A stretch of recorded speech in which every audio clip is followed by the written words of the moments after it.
ყველაზე ცოტა რაც ვიცი 300,000. კომპენსაციაზე თუ გინდათ გეტყვით რომ გადაწყვეტილება არანაირი მიღებული არ არის. რატომ გაჩნდა ცეცხლი ელიავას ბაზრობაზე მიიღებენ თუ არა კომპენსაციას მოვაჭრეები და რა ბედიელის ბაზრობის ტერიტორიას? მთავარი კითხვები თბილისის ცენტრში გაჩენილი ხანძრის შემდეგ. ჩვენ წინადადებას ვთავაზობთ. ჩვენ ვამბობთ რომ ქალაქ განვითარებისთვის ეს არის კარგი გადატანის საკითხს აბსოლუტურად არასწორია და არ ვიტან. სად არის ბიძინა ივანიშვილი კონფლიქტი კალაძესთან ავადმყოფობა თუ ქართული ოცნების გამოცდა?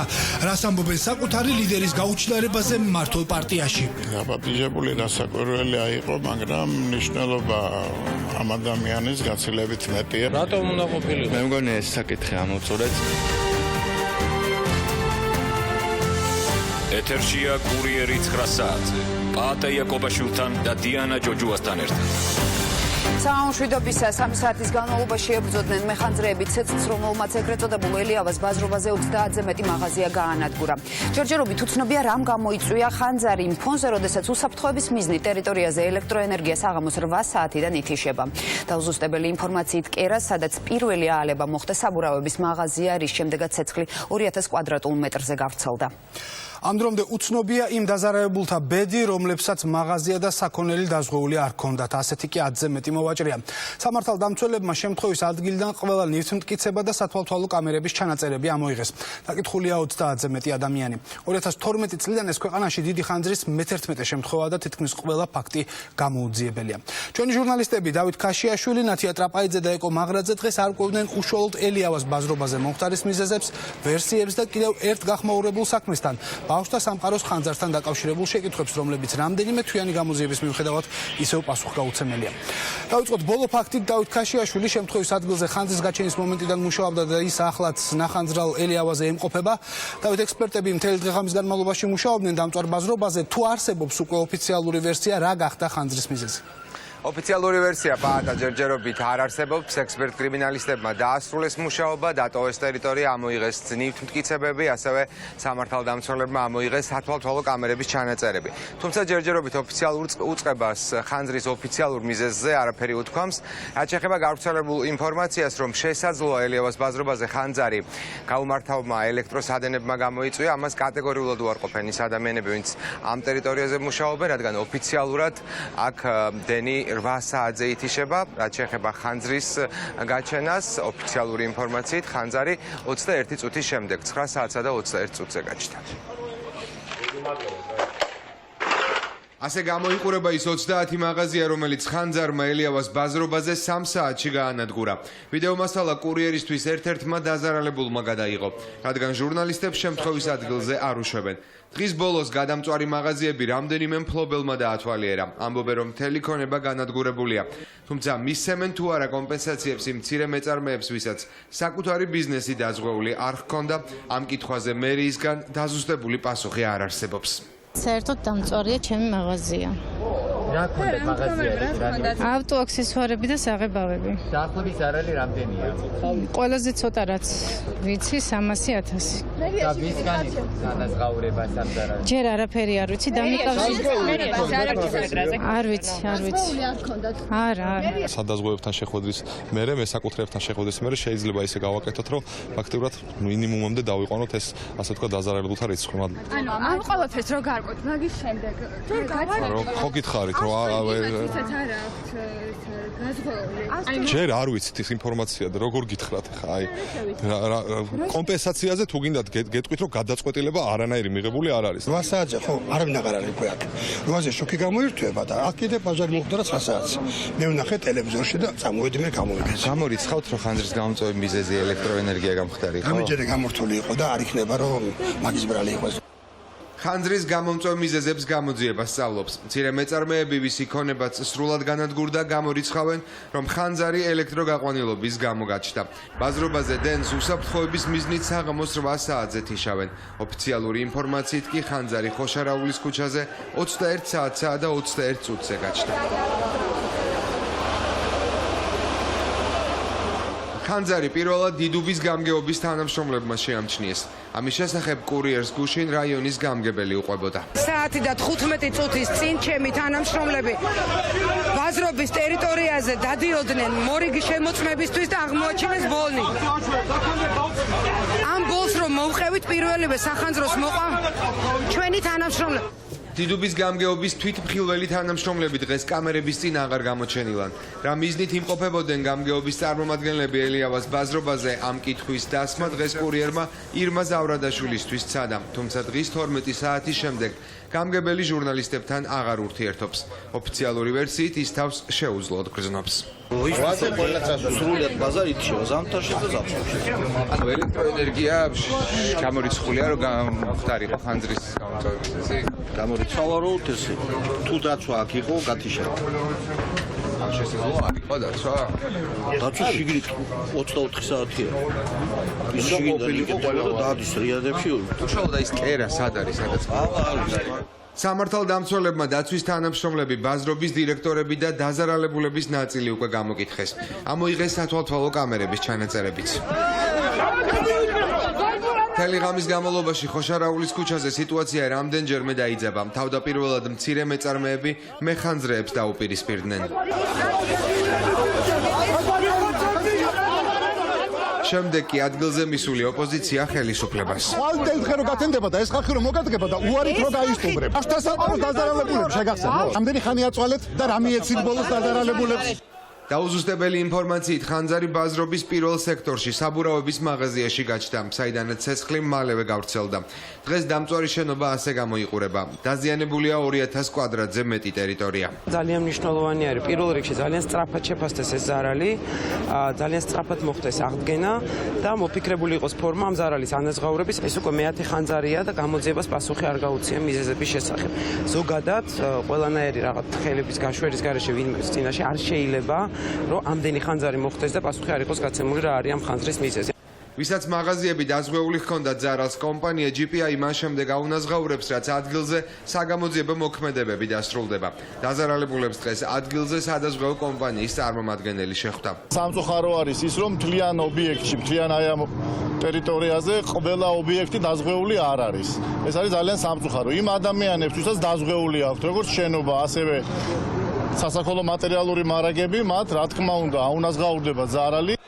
ბოლო რამდენიმე წლის განმავლობაში ეს უკვე მეათე ხანძარია, რომლის მიზეზების დადგენასაც გამოძიება ცდილობს. ჯერჯერობით ელიავას ბაზრობაზე ცეცხლის გაჩენის მიზეზი არც დაზარალებულებმა და არც საზოგადოებამ არ იცის. ელიავას ბაზრობაზე კიდევ ერთ ხანძარს უკვე მეორე წელია იძიებს გამოძიება, კერძოდ დიდუბეთ-ჩუღურეთის მეორე განყოფილება 2 წლის წინ მომხდარ ხანძარს აქ 2 ადამიანის სიცოცხლე ემსხვერპლა. ადვოკატი ამბობს, რომ დადგენილია პიროვნება, ვინც შესაძლოა ეს დანაშაული ჩაიდინა, არსებობს მტკიცებულებები, თუმცა გამოძიება შეგნებულად საქმეს აჯიანურებს და საქმეზე ჯერჯერობით გამოძიება არ დასრულებულა. ეს არის ადვოკატის მიერ მოწოდებული ინფორმაცია. მიუხედავად იმისა, რომ ჩატარებული საგამოძიებო მოქმედების შედეგად გამოკვეთილია როგორც დანაშაულის მოტივი, ასევე სავარაუდო დანაშაულის ჩამდენი პირი, დღემდე შემაჯამებელი გადაწყვეტილება მიღებული არ არის, ანუ არ არის დაწყებული სისხლის სამართლებრივი დევნა. ფინანსური დაინტერესება იკვეთება კონკურენტი ფირმის მხრიდან, რომლის ხელმძღვანელსაც HPS Profit Plus-ში მუშაობის პერიოდში საქმის მასალებიდან გამომდინარე ირკვევა, რომ მითვისებული აქვს საკმაოდ სოლიდური თანხა. აღნიშნულთან მიმართებაში საგამოძიებო ორგანო აბსოლუტურად ნულოვან დამოკიდებულებას ელიავაზე მომხდარ ხანძარს, რომელმაც 2000 კვადრატზე მეტი გაანადგურა, გამოძიება იძიებს 187 მუხლით, რაც სხვისი ნივთის განადგურებას ან დაზიანებას გულისხმობს. არა. დიდი მადლობა დავით ქაშიაშვილი გვერდებოდა პირდაპირ ეთერში. 42,000 კვადრატული მეტრი ქალაქის ცენტრში, სადაც ათეული წლები ელიავას ბაზრობა მდებარეობს, თბილისის განვითარების ახალ გენერალურ გეგმაში მნიშვნელოვან ადგილს იკავებს. თუმცა ინიციატივის მიხედვით ტერიტორიაზე სულ სხვა ინფრასტრუქტურული პროექტები უნდა განხორციელდეს, რაც ბაზრობის მესაკუთრეების ინტერესებში არ შედის. ტერიტორიის მფლობელები დედაქალაქის მთავრობას განვითარების ალტერნატიულ გეგმას თავაზობენ, რომელიც მათ შორის სარეკრეაციო ზონასაც მოიცავს. ინვესტიციას კი თავად ბაზრობის მესაკუთრეები განახორციელებენ. საბოლოო გადაწყვეტილება ისევ მერიამ უნდა მიიღოს, თუმცა მანამდე ქალაქის ხელმძღვანელობას იმ დაზარალებულების კომპენსაციის შესახებ მოუწევს მსჯელობა, რომლებიც ელიავას ბაზრობაზე გაჩენილი ხანძრის შედეგად შემოსავლის გარეშე დარჩნენ.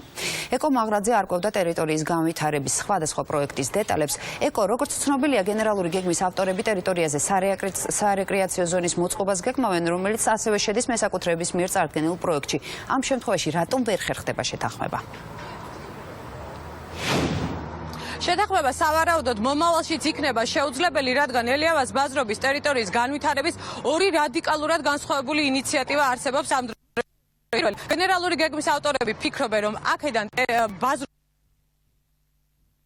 ვფიქრობ, რომ საინტერესო გზები შეიძლება მოიძებნოს ამ ბაზრობის განვითარებისთვის, რომელიც არის ბრენდი ახლა. ელიავას ბაზრობა, ბევრი ადამიანი იქ მიდის და სარგებლობს იმ პროდუქციით, რომელიც იქ ეყიდება. სარეკრეაციო ზონა და დასასვენებელი პარკი ელიავას ბაზრობის ნაცვლად. ეს მტკვრის მარცხენა სანაპიროს განვითარების ერთ-ერთი პროექტია. თბილისის გენერალურ გეგმაზე მომუშავე ექსპერტების ჯგუფი, რომელიც მერიამ დაიქირავა, ფიქრობს, რომ ბაზრობის გადატანა აუცილებელია. მთავარი არგუმენტი კი უსაფრთხოების სტანდარტების დაცვა. თუ მერია მის მიერვე დაქირავებული კონსულტანტების პროექტს დაამტკიცებს, მაშინ ელიავას ბაზრობაზე მდებარე სავაჭრო ობიექტებს ქალაქგარეთ გადაიტანენ. ჩვენ წინადადებას ვთავაზობთ. ჩვენ ვამბობთ, რომ ქალაქ განვითარებისთვის ეს არის კარგი და მისაღები. თუმცა აქვე ვამბობთ, რომ მიმდებარე ტერიტორიებზე გადავიდეს, თქვათ ისნის ბაზრობასთან, ისნის მეტროსთან და თქვათ სანზონის ტერიტორიაზე და არა სადღაც თბილისის ზღვაზეც გავიგე, რომ გადააგდო და დაგეგმილი არისო, ან ქალაქგარეთ არ არის, მაგაზე ლაპარაკი, აქ არის ლაპარაკი 3-4 გაჩერების მოცილებით გაკეთდეს ეს და არა ქალაქის ცენტრალურ ზონაში მოსახლეობას დიდწილად უკმაყოფილებას გამოთქვას. ამასთან დაკავშირებით ბუნებრივია ახლა არავის არ სიამოვნებს საამქროების ახლის წინ. ელიავას ბაზრობა 42,000 კვადრატულ მეტრს მოიცავს. არსებული მონაცემებით ადგილზე 12,000-ზე მეტი ადამიანია დასაქმებული. ტერიტორია რამდენიმე მესაკუთრეს აერთიანებს. მათ ინტერესებში კი გენერალური გეგმის ავტორების მიერ მომზადებული ინიციატივა და ადგილზე სარეკრეაციო ზონის მოწყობა არ შედის. გალერეა გაზ ხელმძღვანელი ერთ-ერთია, რომელიც მთავრობას მის საკუთრებაში არსებული ტერიტორიის განვითარების საკუთარ პროექტს თავაზობს, რომელიც რამდენიმე სართულიან შენობაში სავაჭრო ცენტრთან ერთად გასართობი და მოსასვენებელი ადგილების განთავსებასაც მოიცავს. გია ანდრიაძე ფიქრობს, რომ დასაქმებულების ინტერესები ამით დაცული იქნება. რაც ეხება ელიავას ბაზრობის გადატანის საკითხს, აბსოლუტურად არასწორია და არ ვეთანხმები. იმიტომ რომ ელიავას ბაზრობაზე დასაქმებულია უამრავი თანამშრომელი, ათასობით ხალხი არის და ეხლა უხეშად რო თქვა, იმიტომ რომ სხვადასხვა დირექციებია 15,000-ზე მეტი თანამშრომელი არის დასაქმებული.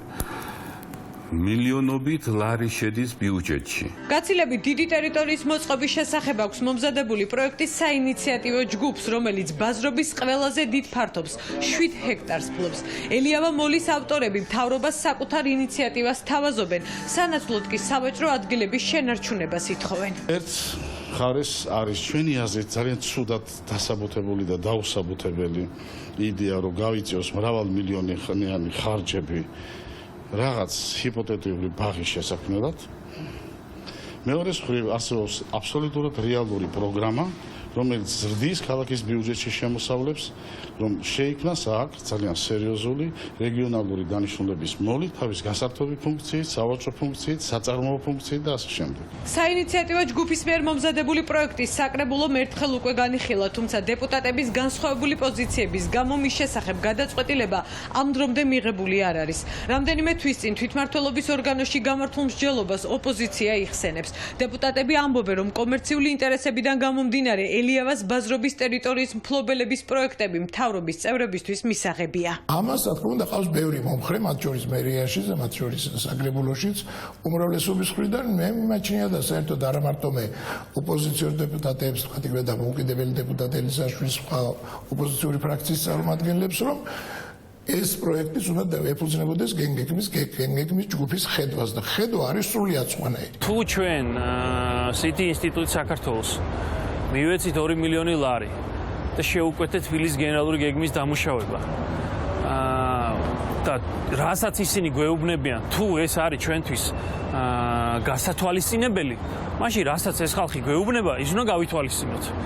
და ეს ხალხი გვეუბნება, რომ ელიავას ბაზრობა გადავიდეს ორ ლოკაციას და იქ გაკეთდეს რეკრეაციული ზონა. ჯერჯერობით უცნობია თბილისის მთავრობის ოფიციალური პოზიცია. საკრებულოს მმართველ გუნდში ამბობენ, რომ ელიავას ბაზრობის ტერიტორიის განვითარების შესახებ გადაწყვეტილების მიღებამდე ფართო მსჯელობა გაიმართება. მომავალში იქნება სახალხო განხილვები, ასევე ჩვენთან იქნება წარმოდგენილი უკვე გენერალური გეგმის ოფიციალური პოზიცია და შემდგომ იქნება უკვე გადაწყვეტილება მიღებული, თუ რა მიმართულებით წავა თბილისის მერია და საკრებულო. რა გადაწყვეტილებას მიიღებს თბილისის მუნიციპალიტეტი, ეს უახლოეს მომავალში გაირკვევა. ელიავას ბაზრობის ტერიტორიის განვითარების რამდენიმე ინიციატივიდან საბოლოო ვერსია მერიამ უნდა შეარჩიოს. მასშტაბური ხანძრები საქართველოში და განსაკუთრებით თბილისში ყოველთვის ხდებოდა მithქმა-მოთქმის საფუძველი. განსაკუთრებით ხშირად ისმოდა ბრალდებები კონკრეტული ბიზნეს ინტერესების და განზრახ გაჩენილი ხანძრის შესახებ, მით უმეტეს, როდესაც იწვოდა დიდი სავაჭრო ობიექტები. მე ახლა გაგახსენებთ ამ ტრაგედიებს და გეტყვით რა აქვთ მათ საერთო. მაშინ ასე, ბოლო 5 წელიწადში ქვეყანაში მოხდა 11 დიდი ხანძარი. 2012 წლის 15 ნოემბერი ხანძარი ლილოში განადგურებულია 450 კვადრატული მეტრი ფართობი. ზარალმა 9 მილიონს მიაღწია, გამოძიება დაიწყო, თუმცა არ დასრულებულა, ხანძრის გამომწვევი მიზეზი უცნობია. 2013 წლის 26 თებერვალი ხანძარი სავაჭრო ცენტრ საბაში 5000 კვადრატულ მეტრზე 100-ზე მეტი მაღაზია განადგურდა, ხანძრის მიზეზი აქაც უცნობია.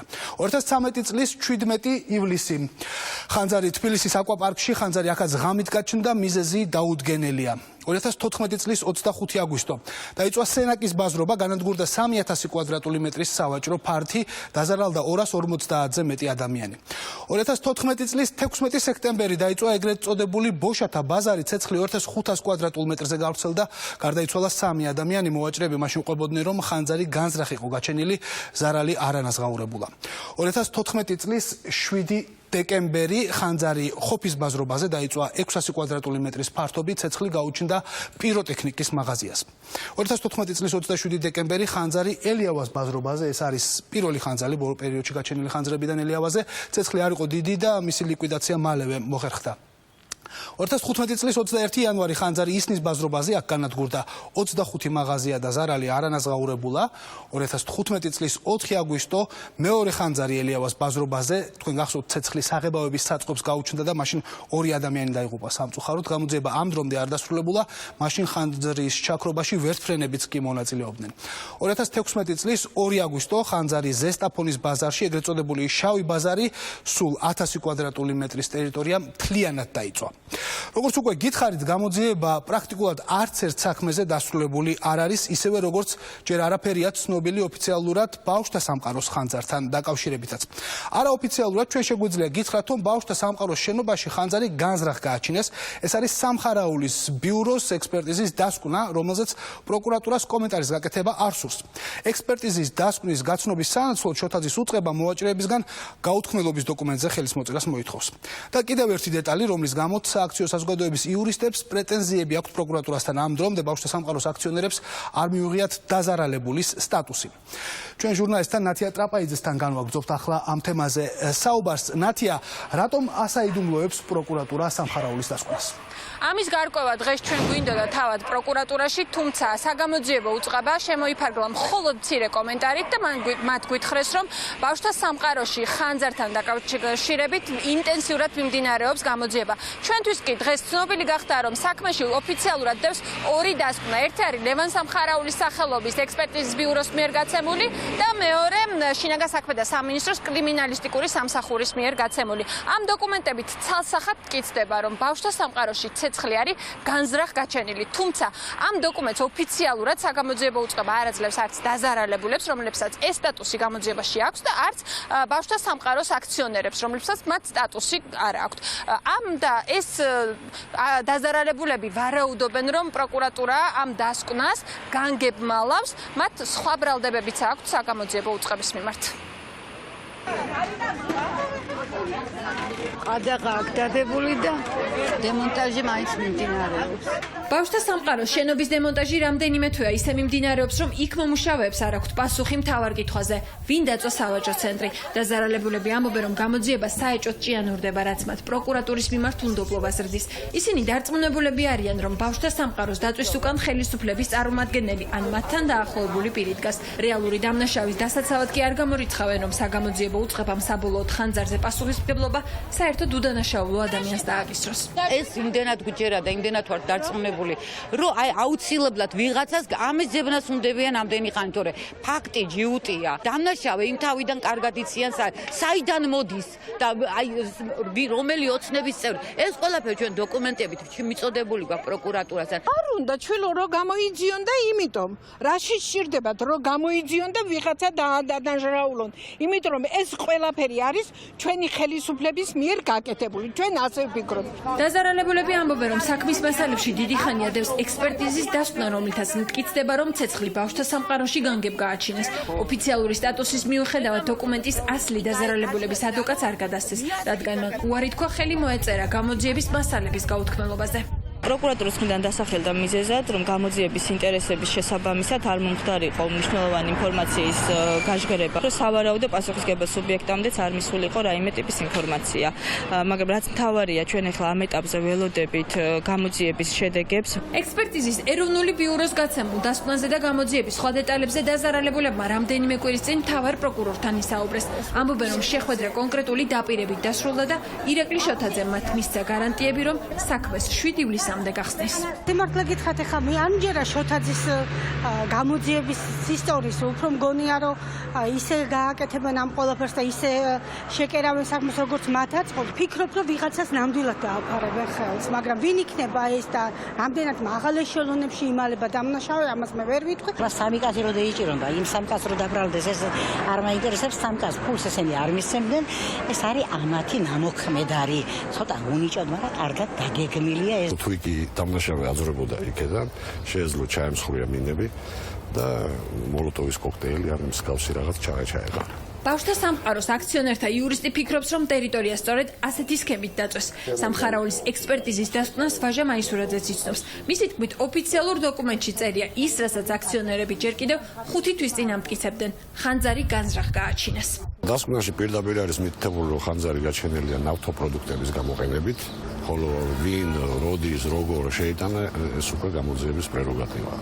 ასევე კიდევ ერთხელ ვიმეორებ, იმავე დასკვნით დადგენილია, რომ სახანძრო უსაფრთხოების წესები იყო დაცული.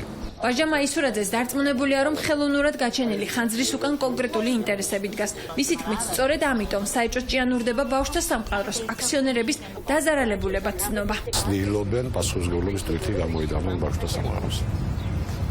თუ გავითვალისწინებთ გამოძიების ქცევას, რომ დღემდე დაზარალებულათაც კი არა ვართ ცნობილი, თუ გავითვალისწინებთ არც თუ პატარა თანამდებობის პირის მერის სუხამდელ განცხადებებს, ეჭვი გვიჩნდება, რომ ეძებენ მხოლოდ და მხოლოდ განტევების ზღვას.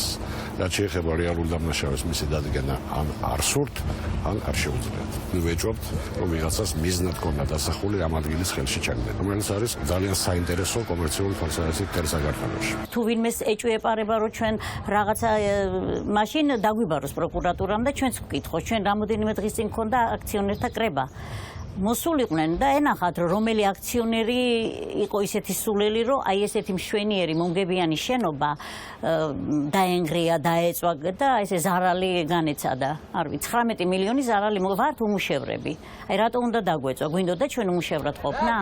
ბავშვთა სამყაროს აქციონერთა და დაზარალებულთა ბრალდებებს პროკურატურამ დღეს არ უპასუხა. საგამოძიებო უწყებაში მხოლოდ ის განმარტეს, რომ 5 თვის წინ დამწვარი შენობის საქმეზე ინტენსიური გამოძიება გრძელდება. დაზარალებულები კი მთავარი პროკურორის პირობის შესაბამისად ბავშვთა სამყაროს დაწვაში ბრალდებულის გამოვლენას უახლოეს დღეებში ელოდებიან. დღეს სხვა მთავარი პოლიტიკური თემები არც ერთი სიტყვა ბიძინა ივანიშვილზე. ქართულმა ოცნებამ საარჩევნო კამპანია ისე დაიწყო და ადგილობრივი არჩევნების მთავარი კანდიდატი ისე წარადგინა, რომ პრეზენტაციას პარტიის დამფუძნებელი არ დასწრებია. იყო კიდევ ერთი მნიშვნელოვანი დეტალი. არც ერთ პოლიტიკურ ლიდერს სიტყვით გამოსვლის დროს ბიძინა ივანიშვილი არც კი უხსენებია. ბოლო 6 წლის განმავლობაში კი ყველა საარჩევნო გამოსვლა ბიძინა ივანიშვილისთვის მადლობის გადახდით იწყებოდა ან სრულდებოდა. დღეს კურიერმა გაარკვია, რომ კახი კალაძეს წარდგენაზე ქართული ოცნების ზოგიერთი დეპუტატი არ დაპატიჟეს მიზან მიმართულად თუ გამორჩათ ამ კითხვაზე უმრავლესობაში პასუხი არ აქვთ. ზოგს უნდა და მისი ყოფნა იქ ზოგი ელოდებოდა, რომ მოსულიყო და რაღაცა ამ საკითხებით აეგორებინა რაღაც პოლიტიკური პიარი. რატომ უნდა ყოფილიყო? მე არ მომისვენია სადმე რომ ბატონი ბიძინა აპირებს ჩაერთოს აქტიურად.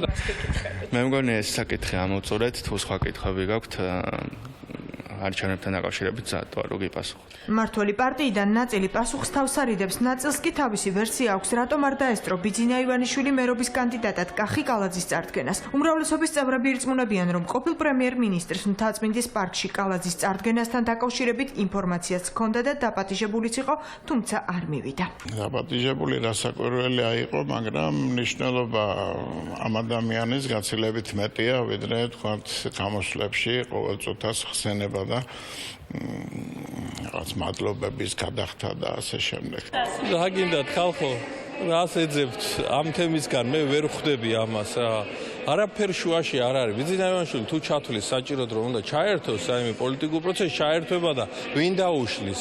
ამ განმარტებების მიუხედავად კახიკალაძეს წარდგენის დროს არც ერთი სიტყვა ყოფილ პრემიერზე გამოსვლაში არ უთქვამს. ბიძინა ივანიშვილი არ უხსენებია არც პრემიერ გიორგი კვირიკაშვილს. კითხვები ქართულ ოცნებაში მიმდინარე პროცესებთან დაკავშირებით რომ საზოგადოებაში გაჩნდა და ლეგიტიმურია, ამბობენ უმრავლესობაშიც. თუმცა გამორიცხავენ რომ კალაძემ და კვირიკაშვილმა მიმართვის დროს ბიძინა ივანიშვილი შიდა დაპირისპირების გამო არ ახსენეს. მისი ბიოგრაფია ძალიან ბევრს მეტყველებს და ხალხი ამას უყურებს რომ ეს ადამიანი არის ინგლისურ ტერმინს ვიხმარ self-made. არ მიმაჩნია ახლა რომ აი ესეთ შეხვედრებზე ყველგან გვერდზე ბიძინა ივანიშვილი იყოს, შეიძლება მან ჩათვალოს რაღაც პერიოდში თავისი პოზიციის დაფიქსირება, ეს მისი გადასაწყვეტია ერთი მოქალაქის. გამარჯობა, რომელიც ჩვენ ბიძინა ივანიშვილთან ერთად 2012 წლის 1 ოქტომბერს დავიწყეთ. ბიძინა ივანიშვილი 2012 წლის არჩევნებამდე და მის შემდეგაც ყველა წინასაარჩევნო კამპანიაში აქტიურად იყო ჩართული. შეხვედრებზე დადიოდა კალაძესთან ერთად და მას ღია მხარდაჭერას უცხადებდა. კამერების წინ ვიცე-პრემიერთან ერთად ხშირად ჩნდებოდა ბერა ივანიშვილიც, თუმცა ამჯერად ბერა არც კალაძის წარდგენაზე მისულა და არც სოციალურ ქსელში, რომლის აქტიური მომხმარებელიც არის, თბილისის მერობის კანდიდატზე არაფერი დაუწერია. ყოფილი პრემიერის მხარდაჭერა რომ ქართული ოცნებისთვის დადებითი შედეგის მომტანი იქნება, ამას არ მალავს გიორგი ლილუაშვილი. დეპუტატი და თბილისის მერის ყოფილი მოადგილე ბიძინა ივანიშვილის პასიურობას რამდენიმე მიზეზით ხსნის. გიორგი ლილუაშვილი განმარტავს, რომ ბიძინა ივანიშვილმა ქართულ ოცნებას კამპანიის დამოუკიდებლად წარმოების შანსი მისცა. სახეზეა ის სიტუაცია, როდესაც ბატონი ბიძინა არ ერევა ჩვენს პოლიტიკურ ცხოვრებაში. ეს ერთი მხრივ გვაძლევს უფრო ხიზლად ყოფნის, ასე ვთქვათ, აუცილებლობის მოცემულობას, ვინაიდან შეცდომების დაშვება მარტივი აღარ იქნება, ასე რომ ეს პარტიული გაჯანსაღებისთვისაც კარგია. უმრავლესობის ლიდერი უარყოფს, რომ ბიძინა ივანიშვილი მისივე გუნდს გაემიჯნა და პოლიტიკური აქტიურობაც ამის გამო შეწყვიტა. არჩილ თალაკვაძის თქმით, კახიკალაძე თბილისის მერობის კანდიდატად მართლმო პარტიამ სრული თანხმობით შეარჩია. თუმცა აუნთო თუ არა კანდიდატურას მწვანე შუქი პირადად ბიძინა ივანიშვილმა, თალაკვაძე ამ კითხვას არ პასუხობს. კახიკალაძეს როგორც თბილისის მერობის კანდიდატს აქვს გუნდის სრული ერთიანი მხარდაჭერა, მათ შორის რა თქმა უნდა ჩვენი პარტიის ქართული ოცნების დამფუძნებლების, ლიდერების და თითოეული წევრის. დღეს კურიერმა გაარკვია, რომ კალაძის წარდგენაზე არ დაპატიშეს პარლამენტის უხუცესი წევრი. რევაზ არველაძე მისივე თანაგუნდელების ამ გადაწყვეტილებამ გაანაწყენა, მიზეზი არის ის, თუმცა ფიქრობს, რომ მისივე თანაგუნდელებს შეეშალათ. მე თვითონ არ ვიყავი მიწვეული, რატომ მე ჩემთვის ძალიან საკვირველია ეს ამბავი, იმიტომ რომ თუ ვინმე შეუძლია კახიკალაძეს თავის საარჩევნო კამპანიაში გვერდში დაუდგეს, მეც ვარ ერთ-ერთი მათგანი, ხო? ჩაივლის თუ არა თვითმმართველობის კამპანია ბიძინა ივანიშვილის გარეშე ზუსტი პასუხი ჯერ მართლ გუნდში არ აქვთ. ყოფილი პრემიერის საბოლოო გადაწყვეტილება სავარაუდოდ აგვისტოს დასაწყისში გახდება ცნობილი. საქართველოში ამერიკის ვიცე-პრეზიდენტი ჩამოდის მაიკლ პენსის ვიზიტი ქვეყანაში დიდ პოლიტიკურ დაპირისპირებას ემთხვევა ოპოზიცია და არასამთავრობო სექტორი მმართველ პარტიას საკონსტიტუციო ცვლილებების გზით ძალაუფლების უზურპაციაში ადანაშაულებენ. დღეს ცნობილი ხდება, რომ ოპოზიცია უკვე ამზადებს იმ მთავარ პოლიტიკურ გზავნილებს, რომლებითაც თბილისში ამერიკის ვიცე-პრეზიდენტს დახვდება. საკონსტიტუციო ცვლილებების მოწინააღმდეგეთა შეხვედრა 4 შაბათს არის დაგეგმილი. საქართველოში მიმდინარე საკონსტიტუციო ცვლილებებზე საერთაშორისო და ადგილობრივი შეფასებებით დაინტერესდნენ ჩვენი ჟურნალისტები ვაშინგტონში დავით ნიკურაძე და თბილისში ნათია გოქსაძე. დავიწყოთ დავით ნიკურაძით. დავით, რას ფიქრობენ ვაშინგტონში საქართველოში დაგეგმილ საკონსტიტუციო ცვლილებებზე? ამერიკის ადმინისტრაციის მაღალჩინოსანმა ჯერ კიდევ 3 კვირის წინ მიანიშნა, რომ შეერთებული შტატები მოხარული იქნებოდა თუ კი საქართველოს საკონსტიტუციო შესწორების დროს ვენეციის კომისიის რეკომენდაციებს გაითვალისწინებდა. ამერიკის სახელმწიფო მდივნის მოადგილემ ბრიჯიტ ბრინკმა ჩვენთან ინტერვიუში განაცხადა, რომ საკონსტიტუციო რეფორმა საქართველოს პარლამენტის წინაშე მდგარი მთავარი საკითხი იყო და გადაწყვეტილებაც საქართველოს უნდა მიეღო. თუმცა ასევე მკაფიოდ აღნიშნა, რომ საქართველოს უნდა გაეთვალისწინებინა ვენეციის კომისიის რეკომენდაციები. ასეთი იყო შეერთებული შტატების რჩევა. ეს იყო პირველი ოფიციალური განცხადება და გზავნილი შეერთებული შტატების მხრიდან, რომელიც პროცესს განსაკუთრებული ყურადღებით აკვირდებოდა. ვენეციის კომისიის პრეზიდენტის უმწვავესი განცხადებების შემდეგ, რომ ის იმედგაცრუებულია და კონსტიტუცია მხოლოდ ერთმა პოლიტიკურმა პარტიამ არ უნდა მიიღოს, ვაშინგტონიდან ქართულ მხარეს პოლიტიკური პლურალიზმის აუცილებლობა კიდევ ერთხელ შეახსენეს. დიპლომატები რეფორმის დეტალებს მხოლოდ ახლა ეცნობიან, თუმცა უკვე განუმარტავენ ქართულ მხარეს, რომ მთელი ეს პროცესი სამართლიანი უნდა იყოს და რამდენად დიდი მნიშვნელობა აქვს პოლიტიკური პარტიების აზრის გათვალისწინებას ქვეყნის ფუნდამენტური კანონის მიღებაში. კონსტიტუცია საზოგადოების უმთავრესი დოკუმენტია, ის არაერთი მხარის შეხედულებას უნდა გამოხატავდეს. მან უნდა შექმნას გამძლე და დინამიური სტრუქტურა, რომელიც ქვეყნის სიძლიერის ფარგლებში სხვადასხვა აზრს მისცემს გამოხატვის საშუალებას. კონსტიტუციის ჩასწორების პროცესი უნდა გამოირჩეოდეს, რაც შეიძლება მეტი ჩართულობით და გააზრებულად შეჯერებული იყოს, როგორც სახელისუფლებო, ასევე ოპოზიციურ პარტიებს შორის. ერთად უნდა იმუშაონ ასეთ საკითხებზე. როდესაც საქართველოს კონსტიტუცია ბოლოს შეიცვალა და ძალაუფლება პრეზიდენტიდან პრემიერზე გადავიდა, არ ჩანდა ისეთი ჩართულობა, როგორც საჭირო იყო. ახლა კი ვფიქრობ, ვხედავთ იგივეს, როდესაც ამდენი ორგანიზაცია და საზოგადოება გამოხატავს წუხილს.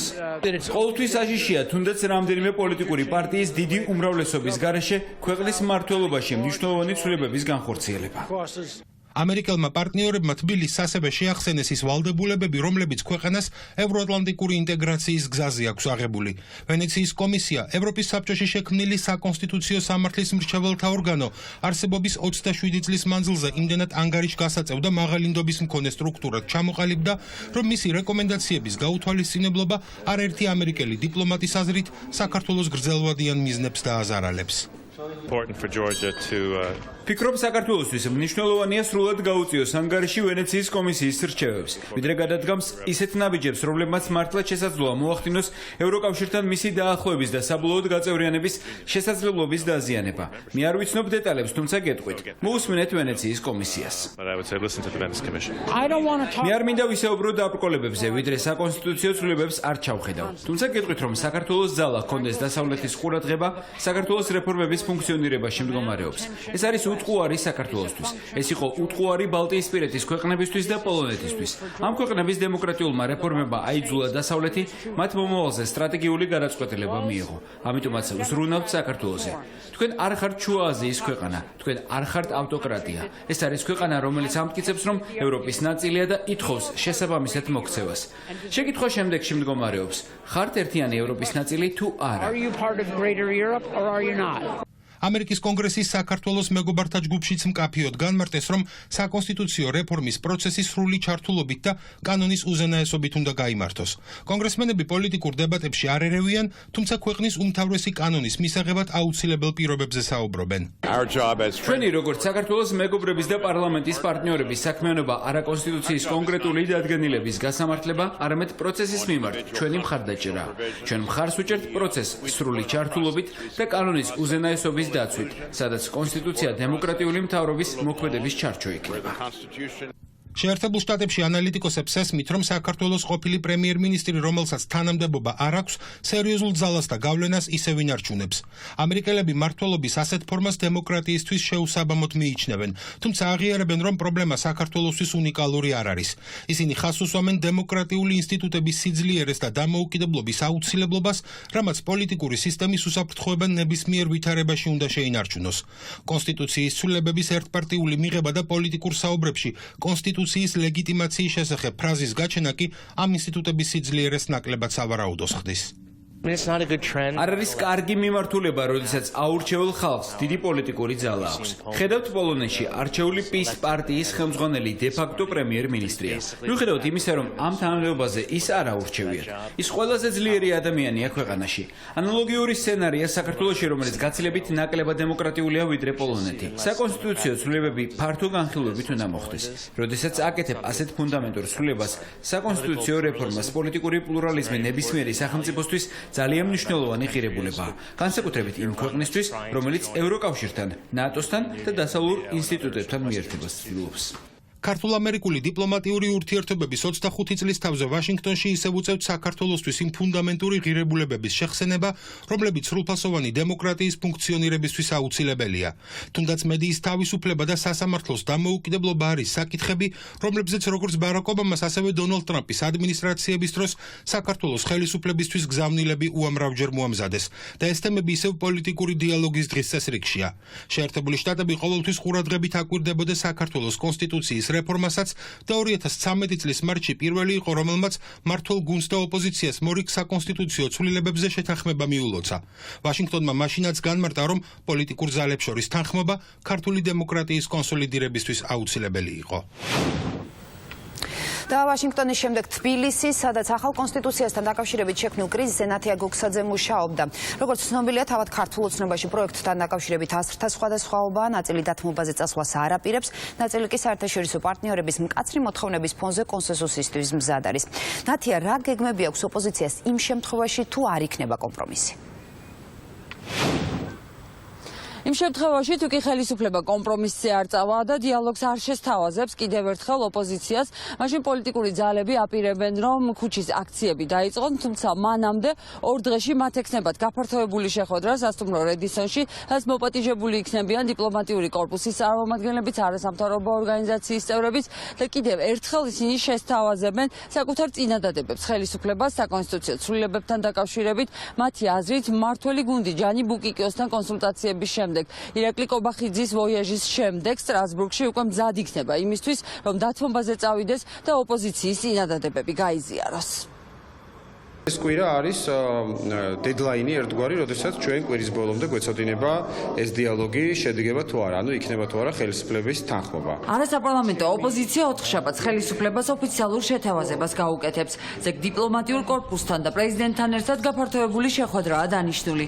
სწორედ ამ დღეს ისინი ხელისუფლებას საკონსტიტუციო ცვლილებებზე მოლაპარაკების დაწყებას ხელახლა შესთავაზებენ. თუ ხელისუფლება უარს იტყვის, მაშინ ოპოზიცია უკვე მწვავე განცხადებებით ამერიკის ვიცე-პრეზიდენტს დახვდება. ზეგ ოთხშაბათს იქნება ოპოზიციური პარტიების შეკრება, ღია შეკრება, რომელსაც დიპლომატიური კორპუსიც მოწვეული არის და არასამთავრობო ორგანიზაციები, სადაც უკვე ჩვენ მხრიდან ოფიციალურად გაკეთდება განცხადება დიალოგის დაწყების შესახებ. რაც შეეხება პენსის ვიზიტი, ამ დროისათვის ჩვენ უკვე გვეცოდინება წინსწრებად პოლიტიკური სურათი საქართველოში მიმდინარეობს დიალოგის პროცესი და კომპრომისის ძიების პროცესი, თუ დაბრუნებული ვართ ისე კონფრონტაციის რეჟიმში და რა თქმა უნდა, პენსის ვიზიტის დროს ეს იქნება ერთ-ერთი წამყვანი თემა. Კლიანად მოარგეს ივანიშვილის ინტერესებს, ეს რეალურად წარმოადგენს მისი შეპესეს წესდებას და არა ქვეყნის კონსტიტუციას.